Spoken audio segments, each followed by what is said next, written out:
Hello दोस्तों, आज देखते हैं आगे जंतु जगत का वर्गीकरण। ठीक है, 5 संघ हमने बता दिए थे। आगे छठवां संघ आज देखते हैं एनीलिडा। एनीलिडा के संघ के में अंदर केंचुआ आता है, नेरेस आता है और जोक आता है। ठीक है, ध्यान रखना है।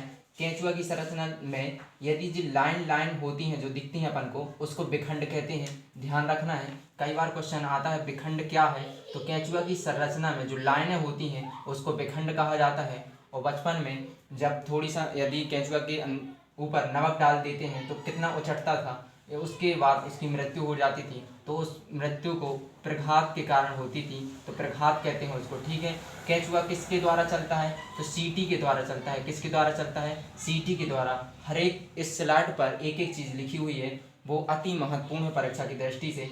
ठीक है, तो ध्यान से देखना है और एक एक बात को ध्यान से सुनना है। केंचुआ में 8 हार्ट होते हैं, मतलब 8 हृदय होते हैं। ध्यान रखना है। केंचुआ उभयलिंगी होता है, यानी नर और मादा दोनों केंचुआ के अंदर होते हैं। ठीक है, इसके बाद ऑर्थोपोडा आता है, जो जंतु जगत का सबसे बड़ा संघ है। ठीक है, याद रखना है, सबसे बड़ा संघ क्या कहलाता है, ऑर्थोपोडा। ऑर्थोपोडा की विशेषता, अधिकांश क्वेश्चन ऑर्थोपोडा से ही आते हैं, तो ध्यान से देखना इसको। शरीर के 3 खंडों में बटा होता है शरीर ऑर्थोपोडा में। ठीक है, पहला भाग सिर होता है, बीच में वक्ष होता है और उदर होता है। तो ध्यान रखना है, जितने भी जीव, इसमें लगभग 10 लाख कीट आते हैं।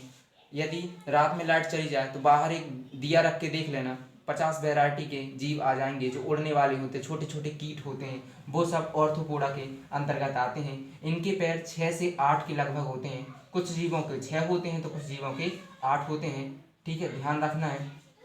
सममित का मतलब होता है, इसकी जैविक विशेषता है कि सममित का मतलब होता है, जैसे मैथ में पढ़ा होगा, बीच से एक सिमेट्रिक लाइन खींच देते थे, यानी समान 2 भागों में जो बट जाते हैं। ठीक है, यानी वो वाले जीव ऑर्थोपोडा में आते हैं। ध्यान रखना है। इनका बाह्य कंकाल होता है, यानी इनका कंकाल होता मतलब जो हड्डियां होती बाहर होती हैं, अंदर केवल इनके अंदर मांसी होता है। ठीक है, यानी कि बाहर कंकाल होता है, हड्डियां बाहर होती हैं। इनके उदाहरण में मक्खी हो गया, मच्छर हो गया, कॉकरोच हो गया, मधुमक्खी हो गई। इस तरह का बहुत सारे जीव हैं, छोटे